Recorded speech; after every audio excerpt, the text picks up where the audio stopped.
Chapter 16. On December 15th, 1919, John Drinkwater's Abraham Lincoln had its American premiere at the Court Theater in New York, and Charles Gilpin, formerly with both the Lincoln and the Lafayette companies, was drafted to create the role of the Reverend William Custis, a Negro preacher who goes to the White House for a conference at the request of Lincoln. This conference between the president and the black man constituting one of the strongest and most touching scenes in the play. The character of Custis was intended by the playwright to be a representation of Frederick Douglass. Drinkwater, in writing the play, had largely followed Lord Charnwood's Life of Abraham Lincoln, in which Douglass is erroneously set down as, quote-unquote, a well-known Negro preacher. The playwright also made the error of putting Custis's lines into dialect. He may, as a dramatist, have done this intentionally to heighten the character effect, or he may, as an Englishman, have done it through unfamiliarity with all the facts. In either case, the dialect was such as no American Negro would ever use. It was a slightly darkened pidgin English, or the form of speech a big Indian chief would be supposed to employ in talking with the great white father at Washington. However, Gilpin was a success in the role. Meanwhile, Eugene O'Neill was experimenting with the dramatic possibilities of the Negro, both as material and as exponent. He had written a one-act play, The Moon of the Caribbees, in which the scene was laid aboard a ship lying in a West Indian harbor, and the characters were members of the ship's crew and Negro natives of the island. The play was produced at the Provincetown Playhouse, New York, in 1918 with a white cast. He had also written a one-act tragedy, The Dreamy Kid, in which all of the four characters were Negroes. The Dreamy Kid was produced at the Provincetown Playhouse, October 31st, 1919, with a Negro cast and with Harold Semelkjaer, who despite the Dutch name is a Negro, in the title role. This play was later revived with Frank Wilson as the Dreamy Kid in the season of 1919-1920. Butler's Davenport's Bramhall Players produced at their playhouse in East 27th Street a play called Justice with a mixed cast. Frank Wilson and Rose McClendon played important parts. None of these efforts so far as the Negro is concerned evoked more than mildly favorable comment. But on November 3rd, 1920, O'Neill's The Emperor Jones was produced at the Provincetown Playhouse with Charles Gilpin in the title role, and another important page in the history of the Negro in the theater was written. The next morning, Gilpin was famous. The power of his acting was enthusiastically and universally acclaimed. Indeed, the sheer physical feat of sustaining the part, the whole play is scarcely more than a continuous monologue spoken by the principal character, demanded admiration. The Drama League voted him to be one of the 10 persons who had done most for the American theater during the year. And some of the readers of these pages will recall the almost national crisis that was brought on as a consequence of this action. As was the custom, the Drama League gave a dinner in honor of the 10 persons chosen, and, as seemed quite natural to do, invited Mr. Gilpin.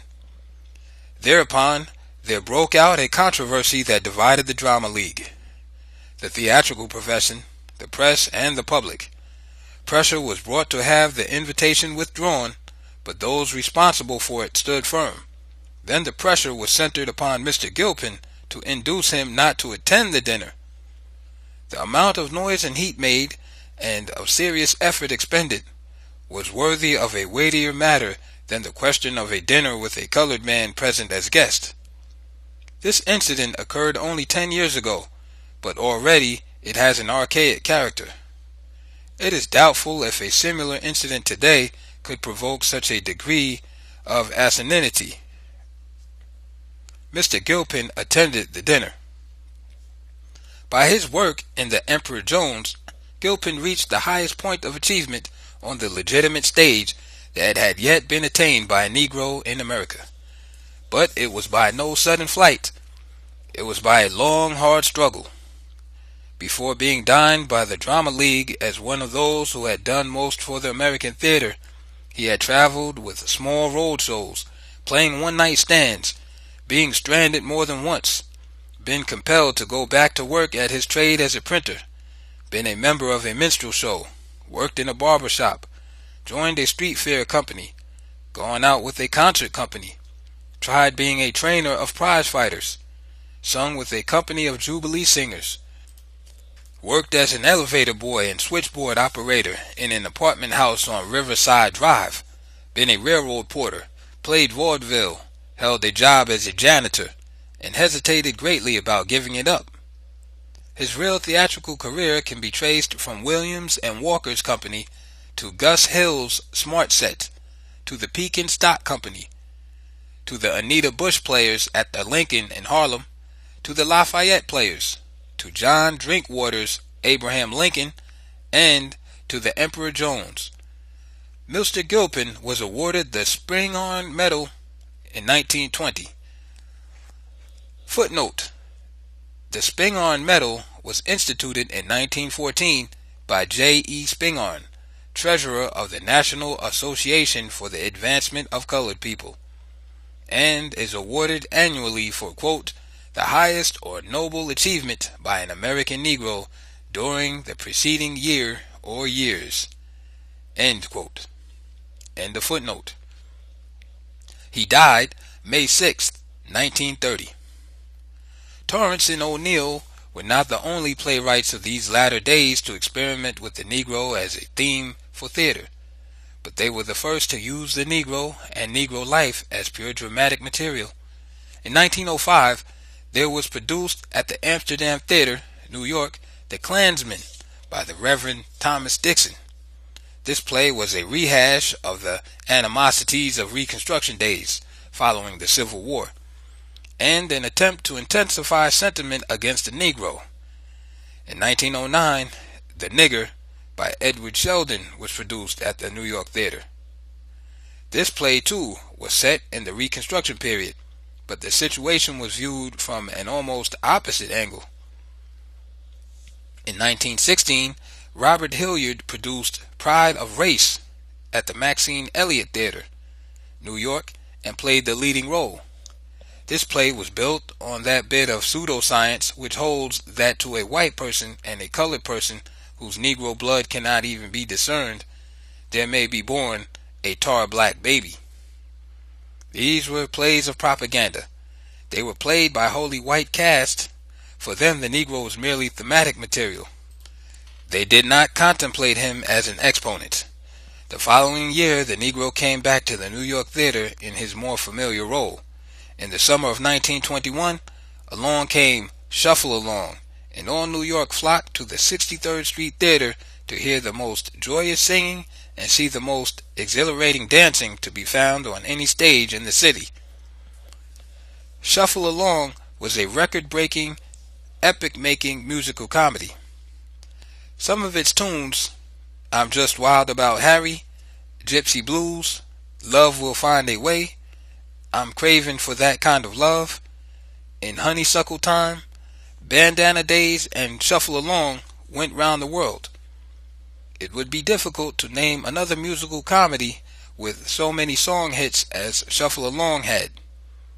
Its dances furnished new material for hundreds of dancing performers. Shuffle Along was cast in the form of the best Williams and Walker, Cole and Johnson tradition, but the music did not hark back at all. It was up to the minute. There was, however, one other respect in which it did hark back. It was written and produced, as well as performed, by Negroes. Four men, F. E. Miller, Aubrey Lyles, U.B. Blake, and Noble Sissel, combined their talents and their means to bring it about. Their talents were many, but their means were limited, and they had no easy time. They organized the show in New York and took it on a short, out-of-town tryout, with Broadway as their goal. It was booked for an opening at the Howard Theater, a colored theater in Washington. When the company assembled at the Pennsylvania station, it was found that they did not have quite enough money for transportation, and there had to be quick scurrying round to raise the necessary funds. Such an ominous situation could not well be concealed, and there were misgivings and mutterings among the company. After all the tickets were secured, it took considerable persuasion to induce some of its members to go so far away from New York on such slim expectations. They played 2 successful weeks at the Howard Theater, and so had enough money to move to Philadelphia, where they were booked to play the Dunbar Theater, another colored house. Broadway, their goal, looked quite distant even from Philadelphia. The managers, seeking to make sure of getting the company to New York, suggested to the owner of the Dunbar Theater that it would be a good investment for him to take a half interest in the show for $1,000, but he couldn't see it that way. They played 2 smashing weeks at the Dunbar and brought the company intact into New York, but, as they expressed it, on a shoestring. They went into the 63rd Street Theater, which had been dark for some time. It was pretty far uptown for Broadway audiences. Within a few weeks, Shuffle Along made the 63rd Street Theater one of the best-known houses in town, and made it necessary for the traffic department to declare 63rd Street a one-way thoroughfare. Shuffle Along played New York for over a year and played on the road for 2 years longer. It was a remarkable aggregation. There was a chorus of pretty girls that danced marvelously. The comedians were Miller and Lyles, and a funny black-faced pair they were. Their burlesque of 2 ignorant Negroes going into quote-unquote big business and opening a grocery store was a never-failing producer of side-shaking laughter. There was a quartet, the 4 Harmony Kings, that gave a fresh demonstration of the close harmony and barbershop chords that are the chief characteristics of Negro quartets. There was Lottie G, jauntiest of ingenues, and Gertrude Saunders, most bubbling of comedians. There was Noble Sissel, with his Take It From Me style of singing, and there was U.B. Blake, with his amazing jazz piano playing. And it was in Shuffle Along that Florence Mills, that incomparable little star, first twinkled on Broadway. Shuffle Along preempted and held New York's interest in Negro theatricals for a year. In the fall of 1921, another venture was made, when Irving C. Miller, a brother of the Miller of Shuffle Along, produced Put and Take, a musical comedy at Town Hall, New York. Put and Take, by all ordinary standards, was a good show, but it was overshadowed by the great vogue of Shuffle Along. In the spring of 1923, Irving C. Miller had better success with Liza, a tuneful and very fast dancing show that he produced at a downtown theater. In the fall, Miller and Lyles came out with a new play, Runnin' Wild, and opened at the Colonial Theater on Upper Broadway on October 29th. The old combination had been broken. Miller and Lyles had remained together. Sissel and Blake had formed a separate partnership, and Florence Mills was lost to both sides. She was heading a revue at the Plantation, a downtown nightclub. Notwithstanding Running Wild, even in the inevitable comparison with its predecessor, was a splendid show. It had a successful run of 8 months at the Colonial. Running Wild would have been notable if for no other reason than that it made use of the quote-unquote Charleston, a Negro dance creation which up to that time had been known only to Negroes, thereby introducing it to New York, America, and the world. The music for the dance was written by Jimmy Johnson, the composer of the musical score of the piece. The Charleston achieved a popularity second only to the tango, also a Negro dance creation, originating in Cuba, transplanted to the Argentine, thence to the world via Paris. There is a claim that Irving C. Miller first introduced the Charleston on the stage in his Liza. Even so, it was Running Wild that started the dance on its world-encircling course. When Miller and Lyles introduced the dance in their show, They did not depend wholly upon their extraordinarily good jazz band for the accompaniment. They went straight back to primitive Negro music and had the major part of the chorus supplement the band by beating out the time with hand clapping and foot patting. The effect was electrical.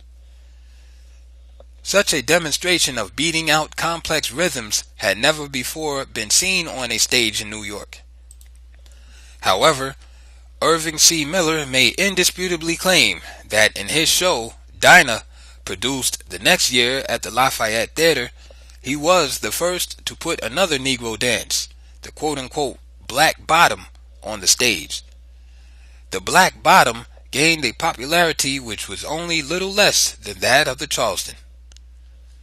The Cecil and Blake show of this same year was Chocolate Dandies.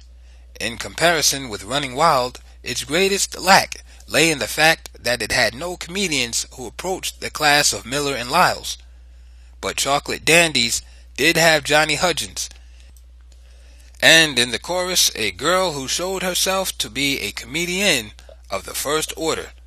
Her name was Josephine Baker. On May 7th, 1923, there was witnessed at the Frazee Theater what was the most ambitious attempt Negroes had yet made in the legitimate theater in New York. The Ethiopian Art Players, organized by Raymond O'Neill and Mrs. Sherwood Anderson, presented Oscar Wilde's Salome, an original interpretation of Shakespeare's The Comedy of Errors, and The Chip Woman's Fortune, a one-act Negro play by Willis Richardson. The acting of Evelyn Prier in the role of Salome and her beauty received high and well-deserved praise from the critics, and the work of Sidney Kirkpatrick, Laura Bowman, Charles Olden, and Lionel Monegas, all formerly of the Lafayette Players, won commendation. But the only play on the bill that was fully approved was The Chip Woman's Fortune. Some of the critics said frankly that however well Negroes might play quote-unquote white classics like Salome and The Comedy of Errors, it was doubtful if they could be so interesting as they would be in Negro plays, if they could be interesting at all. The Ethiopian Art Players had run up against one of the curious factors in the problem of race, against the paradox which makes it quite seemly for a white person to represent a Negro on the stage, but a violation of some inner code for a Negro to represent a white person. This, it seems, is certain. If they had put into a well-written play of Negro life the same degree of talent and skill they did put into Salome and The Comedy of Errors, they would have achieved an overwhelming success. But it appears that at the time no such play was available for them. Beginning June 4th, the company played for a week at the Lafayette in Harlem. In the same year, Taboo, a play that had for its theme African voodooism, written by Mary Hoyt Weiberg, a white playwright, was produced at the Sam Harris Theater, New York. The most important thing about this play was that in it, Paul Robeson made his first appearance on the professional stage, playing the role of the Voodoo King opposite Margaret Wycherley's Voodoo Queen. The outstanding feature of the play, however, was an African dance done by C. Kamba Semengo, a native, and at the time a student at Columbia University. Taboo, after a brief run, was taken to London, where it was better received than in New York. Robeson went to London and acted his same role, playing opposite to Mrs. Patrick Campbell. 1923 also saw the production of Roseanne, a play of Negro life in the South, having to do with a transgressing preacher and his finally avenging congregation. The play, like Taboo, was the work of a white woman, Nan Bagby Stevens. It was produced at the Greenwich Village Theater with a white cast, but failed. In the early part of 1924, it was produced with an all-Negro cast, Charles Gilpin and Rose McClendon in the principal roles. Later, Robeson replaced Gilpin in the role of the preacher. With these plays may be grouped Goat Alley, a play of Negro life in the back alleys of Washington, written by Ernest H. Culbertson, a white playwright, and produced with a Negro cast at the Bayou Theater, New York, June 20th, 1921. The play was well written and capably acted, but failed. In 1927, it was revived at the Princess Theater without greater success. But on May 15, 1924, Eugene O'Neill produced at the Provincetown Playhouse a Negro play that made New York and the rest of the country sit up and take notice. The play was All God's Chillin' Got Wings. The cast was a mixed one, with Paul Robeson in the principal role, playing opposite Mary Blair, a white actress. Public excitement about this play did not wait for the opening in the theater, but started fully 3 months before. That is, as soon as it was seen through the publication of the play in the American Mercury that the two chief characters were a colored boy and a white girl, and that the boy falls in love with the girl and marries her. When it was learned that the play was to be produced in a New York theater with a colored and a white performer in these two roles, a controversy began in the newspapers of the city that quickly spread, and articles, editorials, and interviews filled columns upon columns in periodicals throughout the country. The discussion in the press was, as might be expected, more bitter than it had been in the incident of the Drama League dinner to Charles Gilpin. The New York American and the Morning Telegraph went further than other New York publications. For weeks they carried glaring headlines and inciting articles. They appeared to be seeking to provoke violence in order to stop the play. The New York American on March 18, 8 weeks before the opening, carried an article headed, quote, Riots Feared from Drama. All God's Chillin'. Direct Bid for Disorders. The View of George G. Battle. Thinks City Should Act.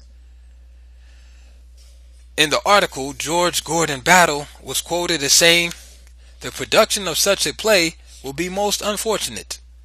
If the Provincetown players and Mr. O'Neill refuse to bow before public opinion, the city officials should take action to ban it from the stage. In the same article, Mrs. W.J. Arnold, quote, a founder of the Daughters of the Confederacy, end quote, was quoted as saying, The scene where Miss Blair is called upon to kiss and fondle a Negro's hand is going too far, even for the stage. The play may be produced above the Mason and Dixie line, but Mr. O'Neill will not get the friendly reception he had when he sent Emperor Jones, his other colored play, into the South. The play should be banned by the authorities, because it will be impossible for it to do otherwise than stir up ill feeling between the races. An issue of the Hearst publication said editorially, Gentlemen who are engaged in producing plays should not make it any harder for their friends to protect them from censorship. They should not put on plays which are, or threaten to become, enemies of the public peace. They should not dramatize dynamite, because while helping the box office, it may blow up the business. We refer to the play in which a white woman marries a black man, and at the end of the play, after going crazy, stoops and kisses the Negro's hand. It is hard to imagine a more nauseating and inflammable situation, and in many communities, the failure of the audience to scrap the play and mutilate the players would be regarded as a token of public anemia. It would be still harder to imagine yellower journalism than this, or why a thing that has happened more than once in actual life should be regarded as so utterly beyond conception as a theatrical situation. The opening night came. The theater was crowded. The attacks had served as publicity. There was some feeling of tenseness on the part of the audience and a great deal on the part of the performers. But the play proceeded without any sign of antagonistic demonstration, without even a hiss or a boo. None of the appeals to prejudice, hate, and fear had the intended effect. The pressure brought on Mayor Hyland and the police department got no further result than the refusal of permission to allow a group of children to appear in the opening scene.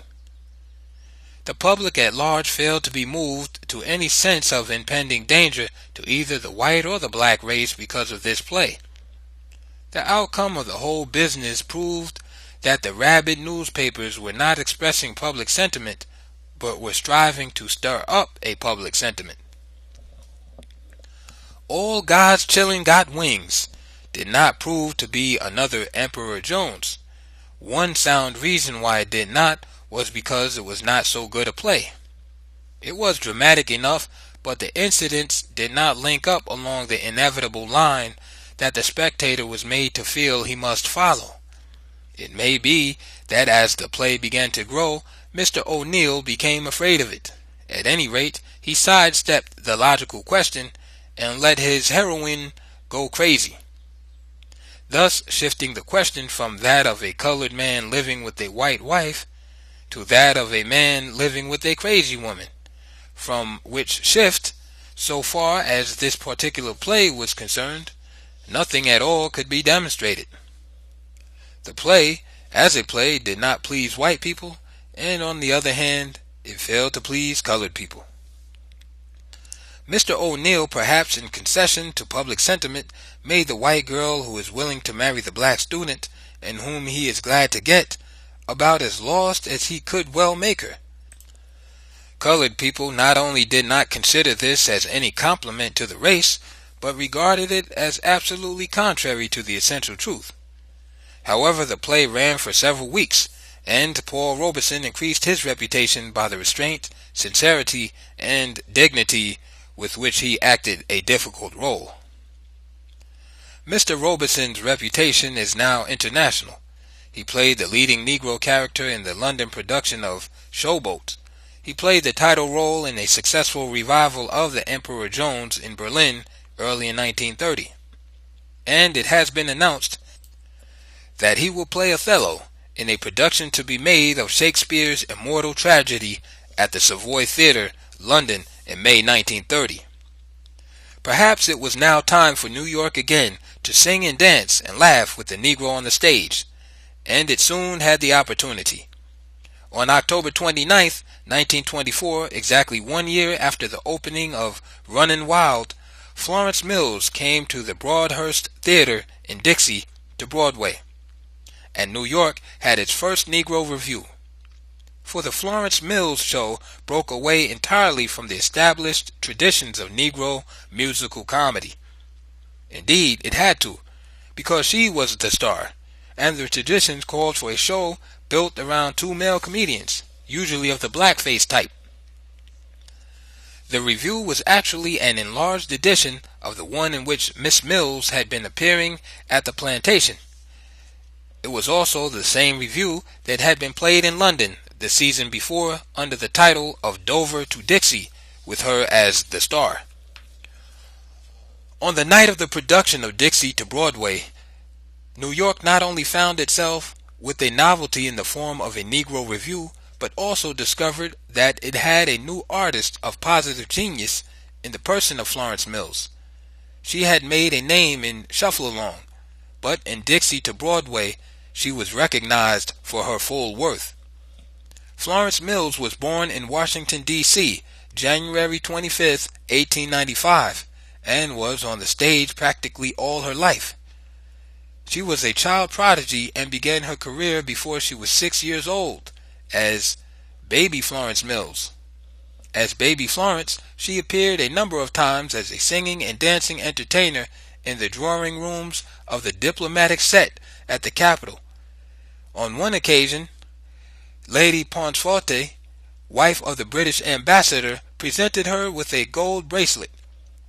A very early photograph of Florence shows her in a pose calculated chiefly to display this piece of jewelry. The same photograph shows her wearing two medals, one through her skill in cakewalking and buck dancing. She acquired these decorations as an amateur. Her first professional appearance on the stage was noted as follows in the Washington Star. The peerless child artist who has appeared before the most exclusive set in Washington, delighting them with her songs and dances, is appearing this week at the Empire Theater with the Sons of Ham Company No. 2 as an extra attraction in Baby Florence Mills singing Hannah from Savannah. Baby Florence made a big hit and was encored for dancing. After this debut, she traveled for a while with a company as one of the quote-unquote picks. Then she played in vaudeville with her two sisters, Olivia and Maud, in an act known as the Mills Sisters. Until she was 25 years old, she played from coast to coast in vaudeville or in one small road company or another, struggling hard through that particularly hard sort of life, from a start of $9 a week up to 4 or 5 times that amount, and gaining a sure grasp on her art. Then in the summer of 1921, in Shuffle Along, she came to Broadway, came from a Harlem cabaret to take the place of Gertrude Saunders, and fame and fortune met her there. Many of the good things of life came following. Perhaps the best for her, after so many itinerant years, was the house she bought in Harlem, which her mother made home for her. She left Shuffle Along to become the star of Lou Leslie's Plantation Review. This review proved so popular that Mr. Leslie took it to London. Miss Mills captured London completely. St. John Irvine, writing of her, said, "The success acquired by Miss Florence Mills, the American colored girl playing in From Dover to Dixie, is something unequaled by any American playing here in the last decade. She is by far the most artistic person London has had the good fortune to see." When she returned from London, New York had the joy of seeing Dixie to Broadway. In the spring of 1926, Miss Mills came out of the plantation with a new review called Blackbirds and played at the Alhambra Theater in Harlem for 6 weeks to packed houses. Early in the summer, Mr. Leslie took the show to Paris, where it played for 5 months, then to London, where it had a 6-month run. Miss Mills' popularity was unbounded. Her photographs were displayed everywhere, and her portrait was painted. News dispatches reported that the Prince of Wales was 16 times a spectator of the review, and that he always enthusiastically applauded little Twinks and pronounced her ripping. Ripping will do, perhaps, as well as any other omnibus adjective in an attempt to define Florence Mills, but she was indefinable. One might best string out a list of words such as pixie, elf, radiant, exotic, Peter Pan, wood nymph, wistful, piquant, magnetism, witchery, madness, flame, and then despairingly exclaim, "Oh, you know what I mean." She could be whimsical. She could be almost grotesque. But she had the good taste that never allowed her to be coarse. She could be risque. She could be seductive. But it was impossible for her to be vulgar, for she possessed a naivete that was alchemic. As a pantomimist and a singing and dancing comedienne, she had no superior in any place or any race. And yet, after all, did she really sing? The upper range of her voice was full of bubbling, bell-like, bird-like tones, and there perhaps is the comprehensive word the Prince might have used, bird-like. It was a rather magical thing Florence Mills used to do with that small voice in her favorite song, "I'm a little blackbird looking for a bluebird," and she did it with such exquisite poignancy as always to raise a lump in your throat. She got back to New York from the European tour of Blackbirds on October 12, 1927. She came back, decided to have a delayed operation for appendicitis performed. She came back also with all the plans laid to follow the course taken with her former success and present Blackbirds to Broadway. But Blackbirds of 1928 was produced without her. She died in the hospital November 1st, 1927. It is not an exaggeration to say that her death shocked the theatrical world. Harlem was stunned, and at first refused to believe the news could be true. Then there followed vague rumors of foul play. The papers devoted columns to her, news and editorial. The Evening Journal and the Evening Graphic carried the story of her life in serial form. The Negroes of New York mourned her deeply, for she was more their idol than any other artist of the race. Her funeral was one such as Harlem, perhaps all New York, had never seen before. 5,000 people were packed to suffocation in Mother Zion Church. The air quivered with emotion. Hall Johnson's choir sang spirituals, and the whole throng wept and sobbed. A fellow actress rose at the end of the service to sing a song dedicated to the dead star.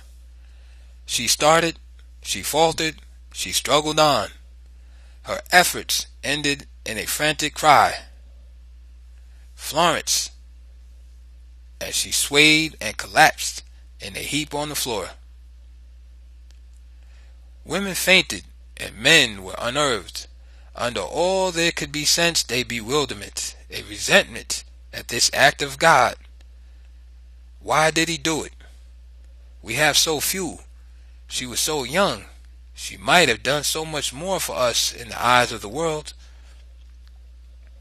Outside the church, more than 100,000 people jammed the streets. A detail of 150 police was necessary to handle the crowd. The procession moved slowly through this dense mass. 11 automobiles conveyed the flowers. 30 colored girls from the stage, dressed alike in gray, walked as an escort. The cortege followed. As 145th Street was neared, an airplane circled low and released a flock of blackbirds. They fluttered overhead a few seconds and then flew away. Chapter 17. In October 1925, there was produced at the Frolic Theater, New York, a play that was a departure for the Negro in the theater. It was a serious drama, written by a colored playwright, played by a mixed cast of 14 white and 3 colored performers, and with a Negro as the principal character. The play was appearances, and it was distinctively a play with a message, but, surprising as it may be, the message had nothing to do with race. The play was an exposition of the servant in the house idea. It was, in fact, a sort of dramatization of the doctrines of Christian Science, of the doctrine that simply by willing our subconscious forces into action, we can accomplish the seemingly impossible. The load of such a message is generally more than any play can carry, and appearances was pretty heavily weighted. It was only because the preachments of cheerful uplift were rendered with such direct, almost childlike simplicity that a New York audience listened without impatience. But the second act of the play, a court scene in which the hero, through a conspiracy, is almost convicted of assaulting a white woman, did have a dramatic power and was well acted. It was this act that carried the play along.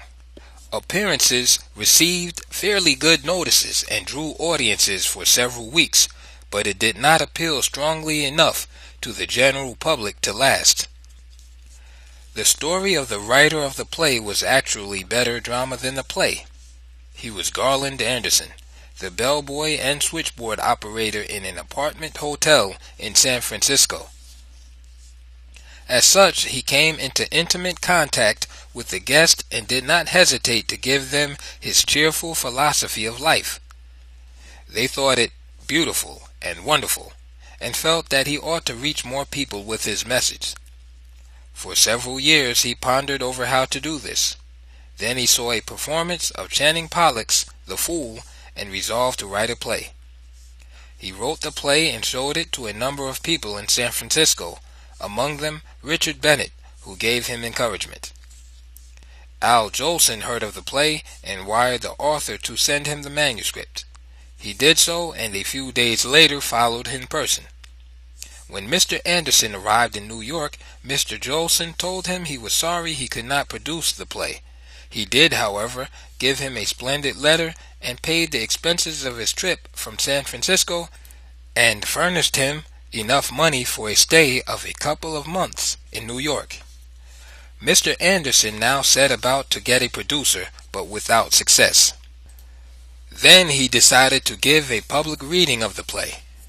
Despite discouragements, he secured the grand ballroom of the Waldorf Astoria Hotel and on a Sunday afternoon read the play to some 600 people. He made a trip to Washington and presented a copy of the manuscript to President Coolidge. He returned to New York and gave another public reading at the Manhattan Opera House.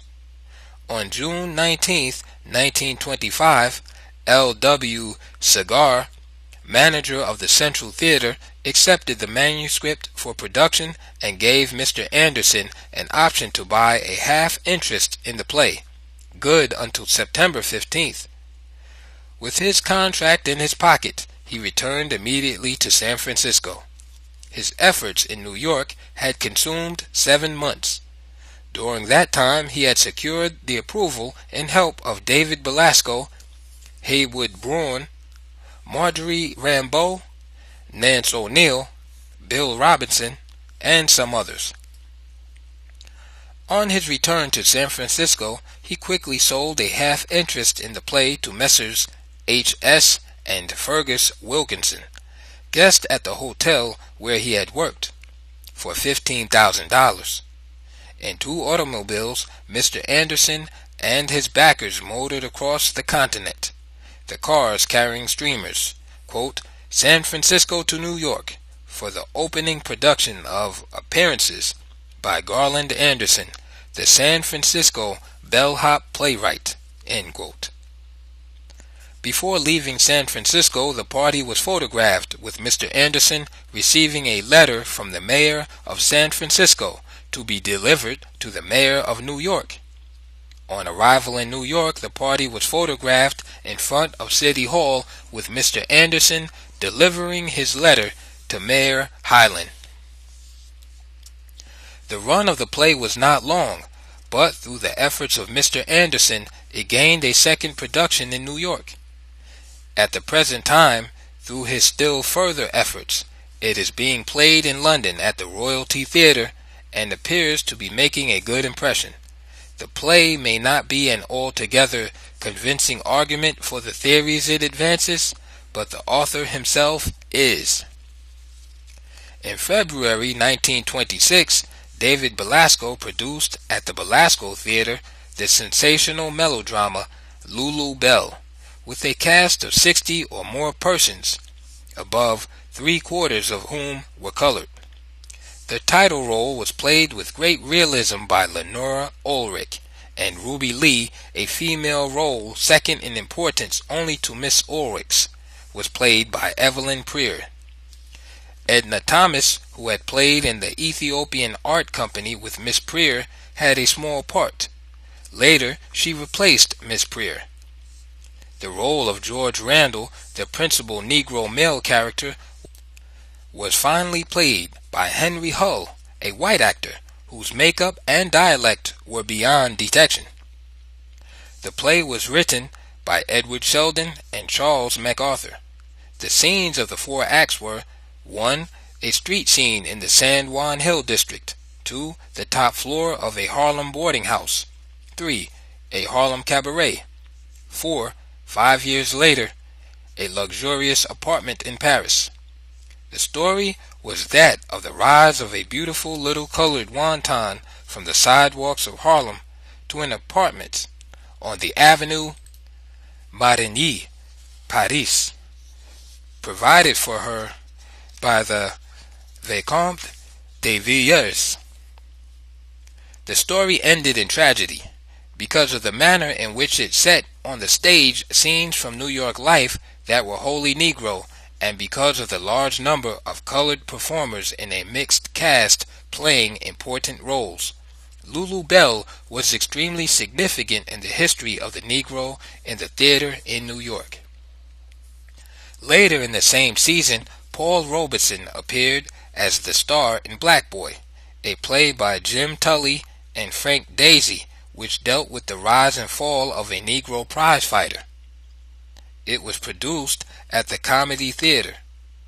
Black Boy was not a success and did not add much to Mr. Robeson's prestige. The cast was a mixed one. Freddie Washington, a colored actress, gave a remarkable performance in the role of a colored girl who, in the play, passes for white, but finally declares she is colored and goes to live with Black Boy. In October, another play was produced in New York with a mixed cast, in which Negro principals were integral parts. It was Deep River, an opera with book by Lawrence Stallings and music by Frank Harling. It was produced by Arthur Hopkins at the Imperial Theater. The scene of the opera was Creole New Orleans of 1835. The piece was beautifully mounted and well sung, but it did not remain long. Nevertheless, it was a step for the Negro. 3 of the important parts were played by colored performers. Charlotte Murray, a contralto, sang a principal role, as did Jules Bledsoe, then a student and now well known. This was Mr. Bledsoe's first appearance on the theatrical stage, and his singing in the voodoo scene was one of the highest spots of the opera. In one of the scenes, the Quadroon Ball, there was a beautiful winding staircase down which Rose McClendon had to come slowly, ever so slowly, and walk through a patio, then off stage. It was a high test for poise, grace, and aristocratic bearing. She accomplished this feat every night in a manner that won great applause. Quoting Alexander Woolcott in the New York World, quote, "When Deep River was having its trial flight in Philadelphia, Ethel Barrymore slipped in to snatch what moments she could of it. 'Stay till the last act if you can,' Arthur Hopkins whispered to her, 'and watch Rose McClendon come down those stairs. She can teach some of our most hoity-toity actresses distinction.' It was Miss Barrymore who hunted him after the performance to say, 'She can teach them all distinction.'" Several white Southern playwrights had essayed a portrayal of some phase of Negro life in the South, but the first to succeed in the New York theater was Paul Green of the University of North Carolina. He had written a number of one-act plays of Southern Negro life, some of which had been produced by amateurs. On December 28, 1926, his In Abraham's Bosom was produced at the Provincetown Playhouse. In Abraham's Bosom was a beautiful, though terrible play. It was closer and truer to actual Negro life and probed deeper into it than any drama of the kind that had yet been produced. There were 12 characters in the cast, 10 colored and 2 white. The Negro actors playing important parts were Rose McClendon, Abby Mitchell, Frank Wilson, and Jules Bledsoe in the leading character. Later, Frank Wilson replaced Mr. Bledsoe. Mrs. McClendon had acted and Mr. Bledsoe had sung 2 months before in Deep River. Before going on the stage, Mr. Bledsoe had been a student in medicine at Columbia University, and he had also for a long time been a student of music, especially of singing. He was divided within himself as to which line to follow, medicine or art. Whenever he was good enough to sing or play the piano or dance the Charleston, he is an expert, friends and acquaintances were unanimous in declaring that he ought to go on the stage. That perhaps may have helped him to decide.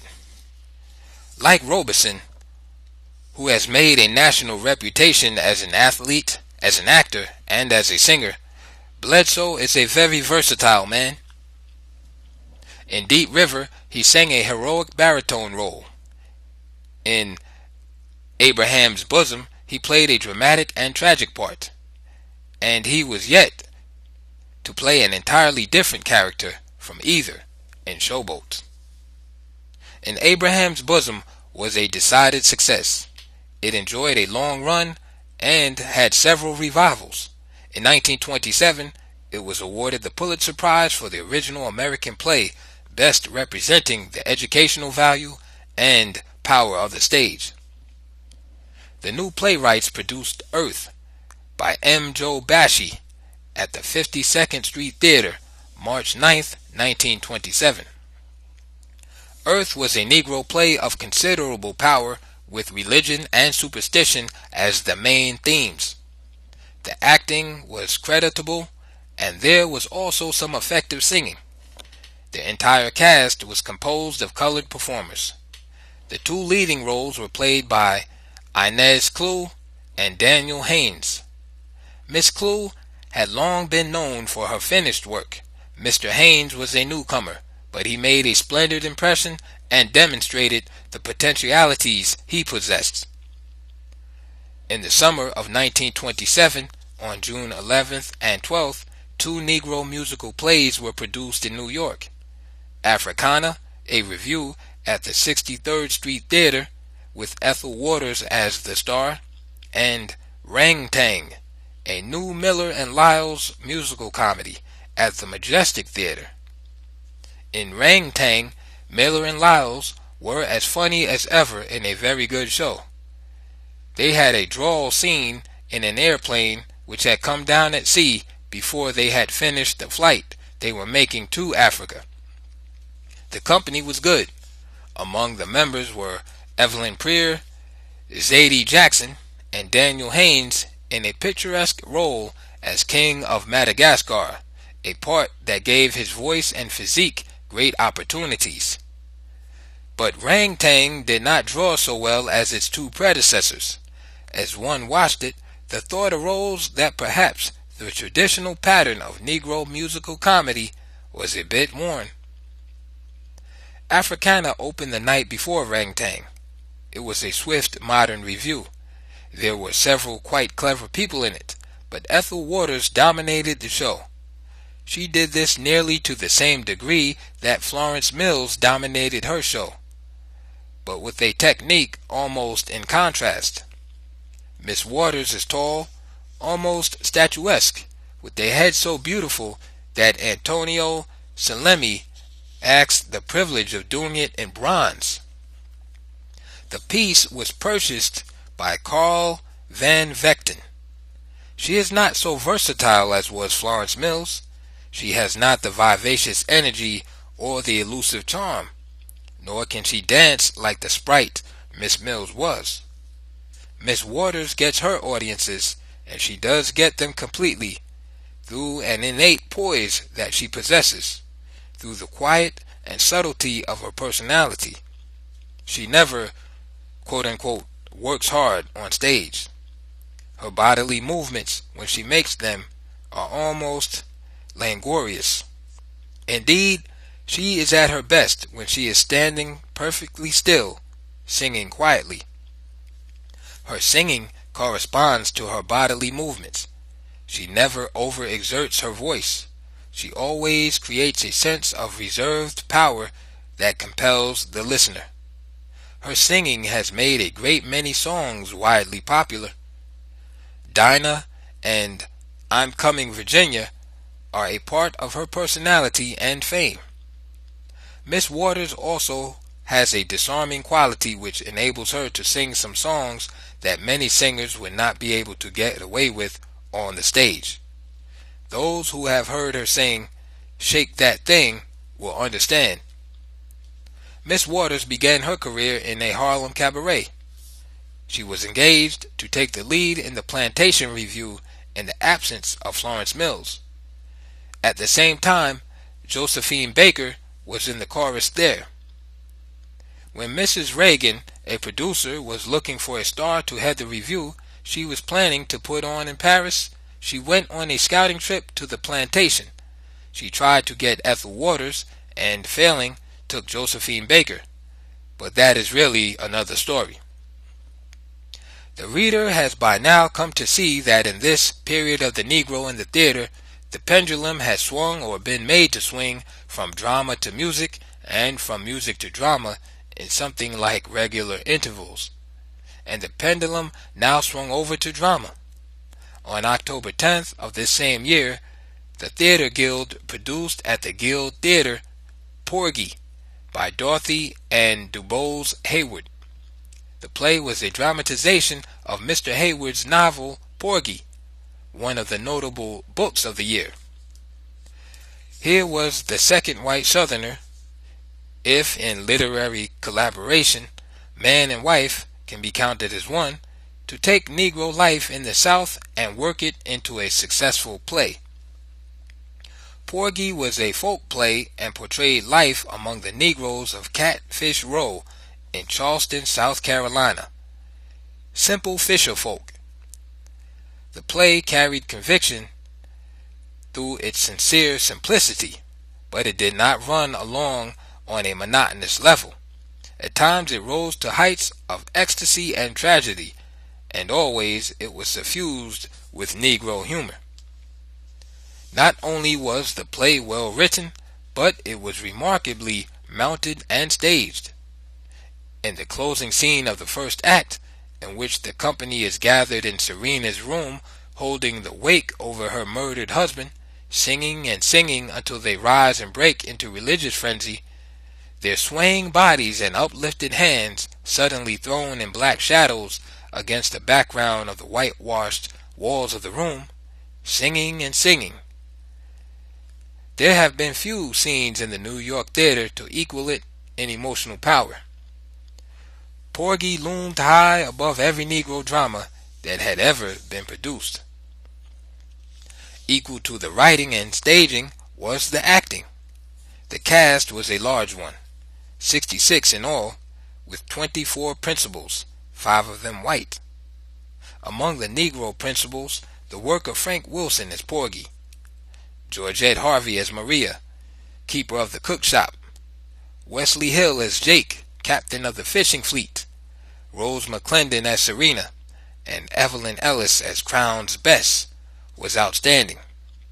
And far above medium was the work of Jack Carter as Crown, Leigh Whipper in the two roles of the Undertaker and the Crabman, A.B. Comothieri as Simon Fraser, a lawyer, and Percy Verwain as Sporting Life.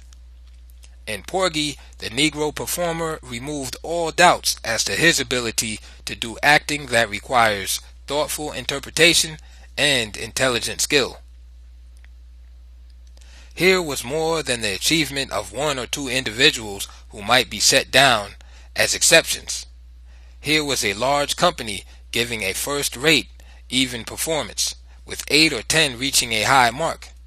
The evidence was massive and indisputable. Porgy was one of the great theatrical successes of the decade. It ran all together in New York, in London, and on the road for more than 2 years.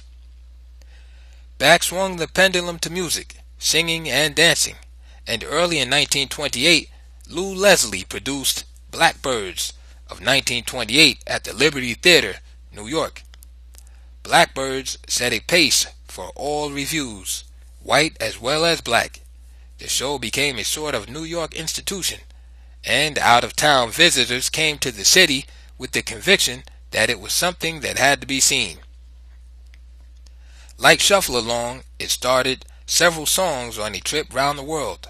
Those songs were I Can't Give You Anything But Love, Magnolia's Wedding Day, Dig-a-Dig-a-Doo, and I Must Have That Man. But above and beyond the singing of these songs was the singing in the burlesque of the wake scene from Porgy. This burlesque scene was staged similarly to the original, even to the shadows on the wall. But instead of spirituals, the blues, the St. Louis blues, were sung, and with an effect equally electrical and almost as moving. This effect must have suggested, even to the unthinking, the close analogy which does exist between the Negro folk songs known as spirituals and those known as blues. William Bolitho, writing about blackbirds in the world, said of this scene, "They sang for the dead in a shadowy chapel, in long prison-colored overalls, shaking themselves, the shadows behind them, then the whole auditorium, and then at last, I even thought of that most stable, buried thing in the whole universe, the biodynamic instincts of the human personality with their great ancestral rhythms." The great success of Blackbirds was mainly an ensemble success, a success of the whole company and the very excellent band. For while there were in the cast two very clever girls, Adelaide Hall and Ada Ward, and a fairly funny comedian, there was only one individual performer who stood out preeminently, and that was Bill Robinson. The same Bill Robinson had been a vaudeville headliner for a good many years, but he was new to audiences in the legitimate theaters and utterly unknown to most of the dramatic critics. He was immediately pronounced the greatest tap dancer in the world, and in a few weeks he was one of the most widely known men in the city. His stunt of dancing up and down a set of stair steps, a stunt that has since been much imitated, was acknowledged as a demonstration of the utmost perfection in tapping out intricate rhythms. The nicety with which each group of rhythms was executed was marvelous, and never failed to give the listening spectator pleasurable surprise at the accompaniment of the feat. A great deal was written about the dancing of Bill Robinson, probably as much as was ever written about any visiting Spanish or Russian dancer. Much of what was written was a serious consideration of his art. Mary Austin, writing in The Nation and making an analysis of the aesthetics underlying Mr. Robinson's work, said in part, quote, "He is proud of being able, with the tappings of his feet, to produce and coordinate more distinct simultaneous rhythms than any other American dancer, and by the postures of his lithe dark body and the motions of his slender cane so punctuate this rhythmic pattern as to restore for his audience the primal freshness of their own lost rhythmic powers. It is only by the sincere unconsciousness of his genius that he is able to attain that perfection of stage performance in which his audience is made happily to participate. For Bill Robinson does not know intellectually that the capacity for rhythmic coordination is the fundament not only of art but all human achievement. Robinson is intelligent about his audience to the extent of having his own pleasure and competence in his dancing enhanced by this, and by that delicate concealment of effort, the noblesse of the aristocracy of art, by which the audience is left intact in its privilege of enjoyment. Those swift vanishings from the stage to wipe away the sweat of muscles constrained to their uttermost, and bright returns, having all the intriguing quality of bird flight, are as carefully studied as the lifting and placing of the cane are faithfully rehearsed. But they are all done after the fashion of true genius, which senses its effects rather than rationalizes them. One has to be slightly tone deaf, or a superior mathematician, to realize how much the appreciation of spatial relations has to do with our enjoyment of musical harmony. It is safe to say that Bill Robinson's audience knows no more than Bill of what, without any diminution of frank pleasure, is going on before its eyes. It probably does not realize in any formal way that he is offering them the great desideratum of modern art, a clean shortcut to areas of enjoyment long closed to us by the accumulated rubbish of the culture route. For Bill Robinson not only restores us to our primal rhythmic appreciations, he himself reaches the sources of his rhythmic inspiration by paths that the modern American artist would give one of his eyes, the eye filmed and colored by 5,000 years of absorbed culture, to feel beneath his feet. One suspects, too, a dawning appreciation on the part of such American audiences that in such release and return lies the chief gift of the Negro to contemporary art. End quote. Blackbirds of 1928 ran at the One Theater in New York for more than a year. A second company toured other cities of the country. A little before the opening of Blackbirds, a unique venture was made at the Princess Theater, New York. It was the presentation of a serious play written and produced as well as acted by Negroes. The play was Meek Mose, written by Frank Wilson and produced by Lester A. Walton. In the cast were a number of well-known and capable performers. Charles H. Moore played the principal role. Among those supporting him were Sidney Kirkpatrick, Laura Bowman, and Susie Sutton. In addition to playing on the stage, Mr. Wilson had written several sketches and plays that had been produced in Harlem. It was the writing of plays while he was still a post office employee that led him to the stage. But Meek Mose failed to interest Broadway. 3 weeks later, on February 27th, Miller and Lyles appeared again on Broadway, this time at the theater of their first good fortune, the 63rd Street. The show was called Keep Shufflin', and while far from being another shuffle-along, it was also far from being a poor show. One thing, however, it seemed to demonstrate pretty clearly, that the traditional Negro musical comedy pattern was about worn out, or at least needed to be left unused for a time. In the meanwhile, two great musical plays with mixed cast were playing in New York: Golden Dawn at Hammerstein's Theater and Showboat at the Ziegfeld Theater. In each of these companies there were some 40 to 50 colored performers. In Showboat, Jules Bledsoe played one of the featured parts, a character that ran straight through the play, and sang the most popular number of the whole show, Old Man River. On February 2nd, 1929, a play was put on at the Apollo Theater that was in more ways than one sensational. It was a melodramatic play of Negro life in New York. It was far removed from In Abraham's Bosom and Porgy. It had no touch even with All God's Children Got Wings. The play was called Harlem, and it was a portrayal of life in a Harlem railroad flat, of rent parties, of the sweetback, of the hot stuff man, of the number king, and the number racket. And it also portrayed a distracted migrant mother from the South caught in this whirlpool and struggling to save herself, her husband, and her children from being submerged.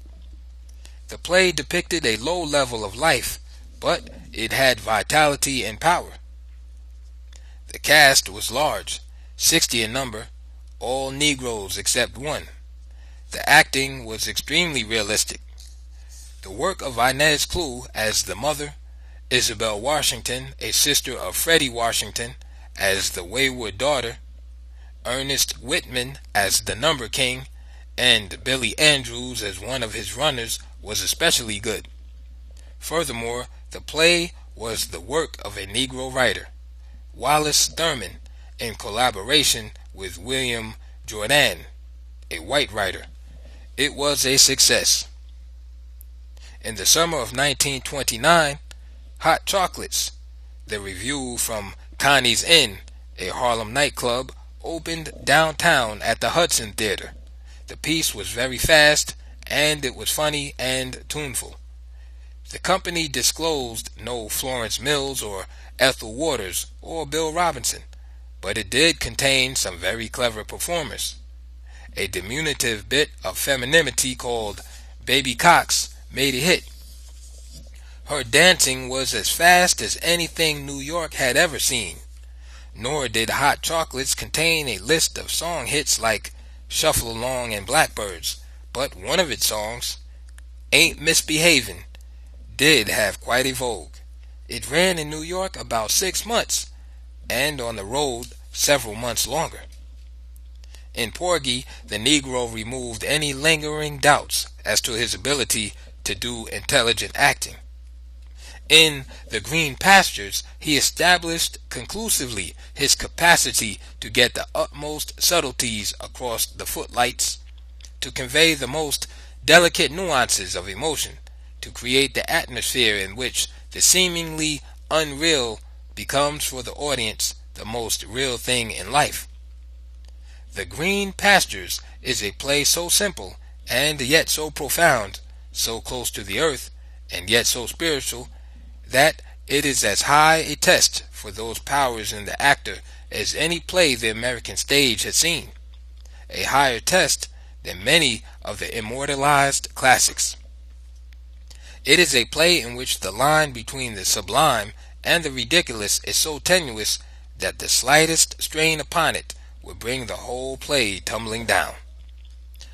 Take the place that Haywood Brown pointed out, where the colored angels are holding a fish fry in heaven, and the audience is chuckling over the little black cherub with a bone in his throat. And suddenly, through the laughter, rings out Gabriel's great line, "Gangway for the Lord God Jehovah." As Mr. Braun says, it is the most stupendous entrance ever arranged for any actor. And if the audience should laugh when the actor appears, the play would be about done for. And no one laughs. The acting in The Green Pastures seems so spontaneous and natural that one is tempted to believe the players are not really acting. In the light of the truth about the matter, this is a high compliment. The Green Pastures was produced at the Mansfield Theater on February 26, 1930. It is the work of Mark Connolly and was suggested by Rourke Bradford's Southern sketches Old Man Adam and His Chillin'. Mr. Connolly describes it as, quote, an attempt to present certain aspects of a living religion in the terms of its believers. The religion is that of thousands of Negroes in the Deep South. End quote.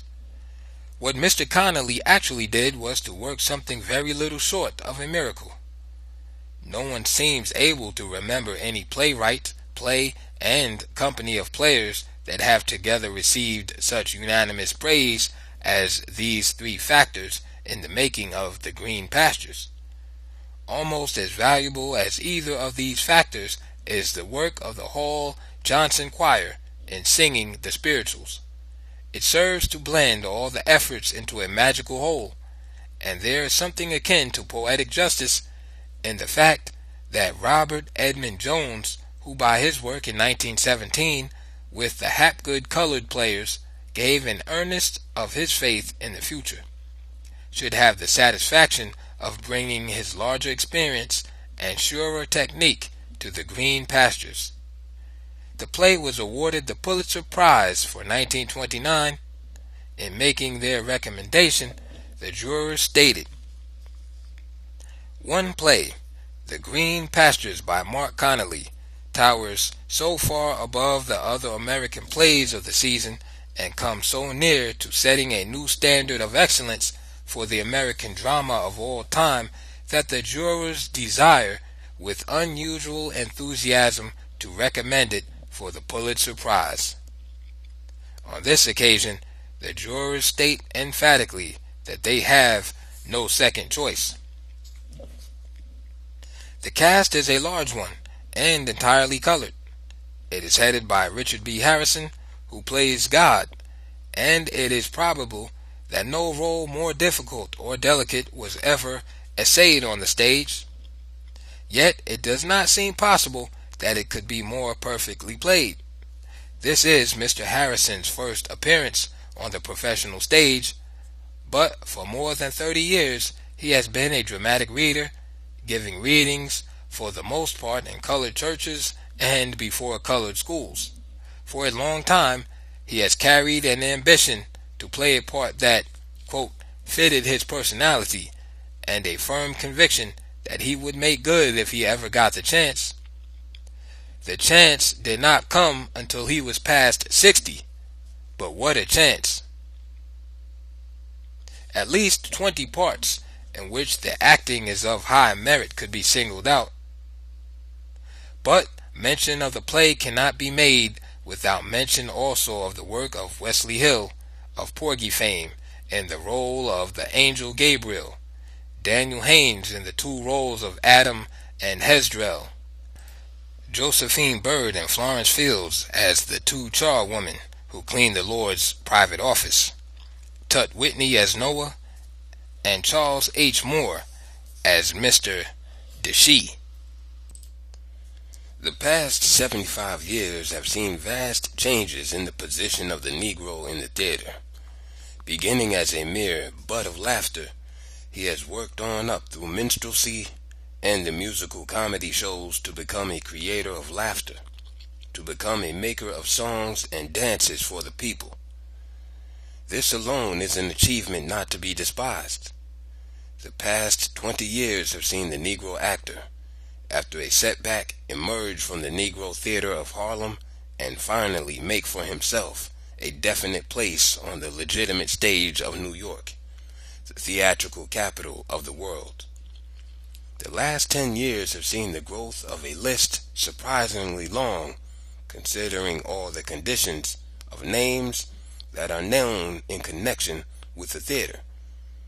Charles Gilpin, Paul Robeson, Jules Bledsoe, Frank Wilson, Daniel Haynes, Wesley Hill, Charles H. Moore, Richard B. Harrison, Florence Mills, Rose McClendon, Evelyn Ellis, Ethel Waters, Inez Clew, Abby Mitchell, Evelyn Prier, F. E. Miller, Aubrey Lyles, Noble Sissel, Eubie Blake, Johnny Hudgens, and Bill Robinson. The list can be stretched to take in Josephine Baker, now of Europe and South America, and Turner Layton and Tandy Johnstone, now of London. Josephine Baker was not wholly unknown before her name became a household word in Europe. When she was with Sissel and Blake's Chocolate Dandies, she was the real box office attraction. She was only in the chorus, but was paid $125 a week and advertised as the highest paid chorus girl in the world. Billy Pierce, though he is not on the stage and though his influence has been exerted almost entirely through the white performer, cannot be omitted from this list. Mr. Pierce conducts a large and successful studio where he teaches dancers the art of tapping out intricate Negro rhythms with their feet. In the same category is Will Votery, who for years has scored jazz orchestral arrangements for the Florence Ziegfeld Productions and for other Broadway musical shows. In this field, Mr. Votery stands among the foremost. He is at present on the staff of arrangers of the Fox Film Company. As the progress of this period is traced, it can be seen that it is the Negro as an actor that has gained ground, gained in experience and in technique, and raised his position higher and higher in the world of theater. The Negro as a writer for the theater has not kept pace. He has in fact lost ground, even in the special field where he was once prominent, the field of Negro musical shows. In the serious drama, 3 attempts have been made in the professional theater, only one of which was successful. Colored people often complain about the sort of light that is shed upon the race in most Negro plays. It may be there is no certainty that their remedy lies in the development of Negro playwrights. Some good reasons can be assigned for this discrepancy between the status of the actor and of the playwright, but they do not alter the fact. The relation of Harlem to the latest phase of the development of the Negro in the theater cannot be overlooked.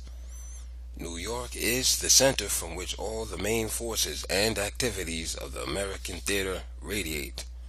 In Harlem, with its cosmopolitan Negro population, its literary and artistic groups, its theaters, its cabaret and nightclubs, its theatrical clubs, and its little theater movement, with all of its elements that fire ambition, its opportunities for the nurture and development of talent is within the radius of that center.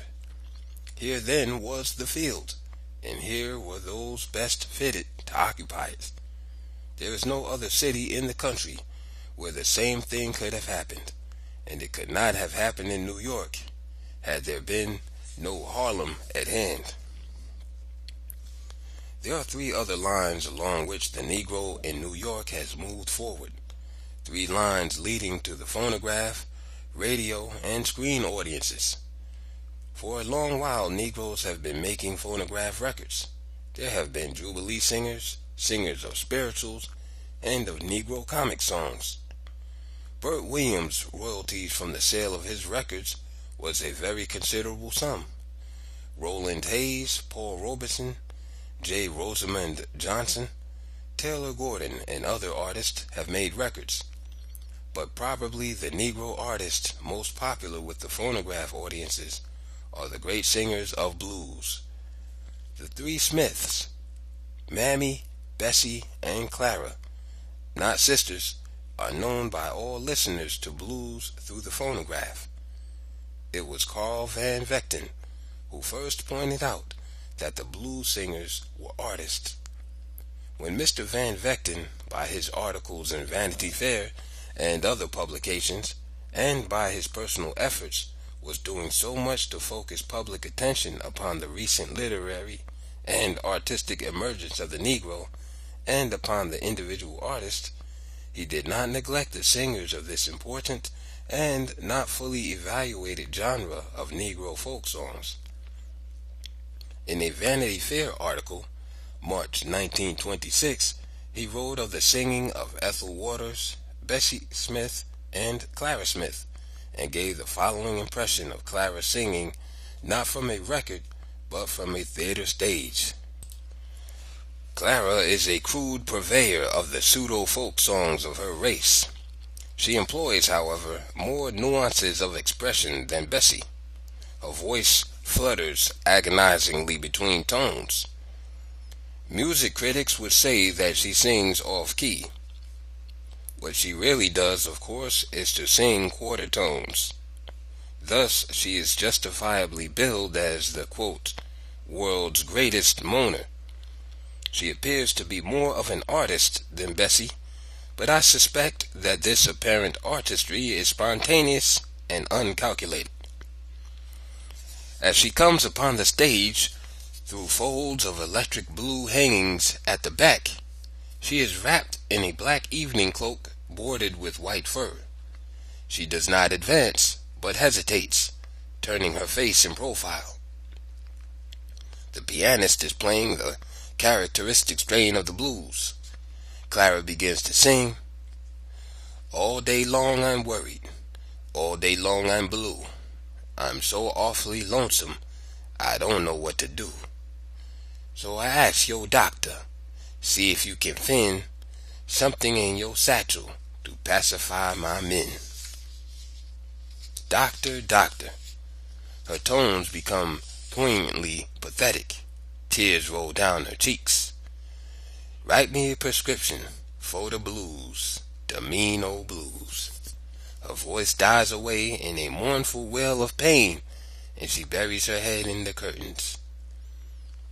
Clara Smith's tones uncannily take on the color of the saxophone, again of the clarinet. Her voice is powerful or melancholy by turn. It tears the blood from one's heart. One learns from her that the Negro's cry to a cruel Cupid is as moving and elemental as is his cry to God, as expressed in the spirituals. Indeed, the blues are as essentially folk songs as the spirituals. In the one, the Negro expresses his religious reactions to hopes of a blissful life hereafter. In the other, he expresses his secular and profane reaction to the ills of the present existence. In the spirituals, it is the exultant shout or the sorrow-laden cry of the group. In the blues, it is always the plaint of the individual. It is my opinion that the blues are of more value as the repository of folk poetry than of folk music. Very often there is the flash of lines that have great primitive beauty and power. Negroes broadcast from most of the important radio stations in New York. Some of these stations have colored broadcasters regularly employed. From time to time, groups are engaged by the manufacturing concerns that advertise over the radio to furnish the entertainment on their programs. Indeed, Negro programs are now so popular that there are quite a number of white broadcasters who are doing Negro stuff. The great favorites among these at present are Amos and Andy, whose imitations are so good that they are extremely popular with colored people. Their work and style are very close to what Miller and Lyles first employed. Their vocabulary, especially the misuse of the letter R in such coined words as regusted, is almost identical with the vocabulary made classic by the two Negro comedians. But radio offers less gain to the Negro in mere racial prestige than either the phonograph or the screen. The radio, though it seems so direct, is after all quite impersonal. One does not visualize the person, nor does one have any permanent record of his work. As New York is the center of the theater, Los Angeles is the center of the movies. Nevertheless, New York furnishes a large proportion of the artists who appear on the screen. Hallelujah is the most recent of the more stupendous Negro screen productions, and King Vidor recruited and organized the company for it in New York and later transported the whole outfit to Los Angeles. His reason for doing so must have been that he considered New York the greatest source upon which he could draw for the best Negro talent. The Negro as a race has not fared so well on the screen as on the stage. New York would probably go to the theater to see any first-class performance by Negroes. But moving pictures are made for one theater or one city, or even one section of the country. They are made to suit everybody as nearly as possible, so they are built on the greatest common denominator of public opinion and public sentiment. In no moving picture, then, has any Negro screen actor been permitted to portray as high a type as has been portrayed on the stage.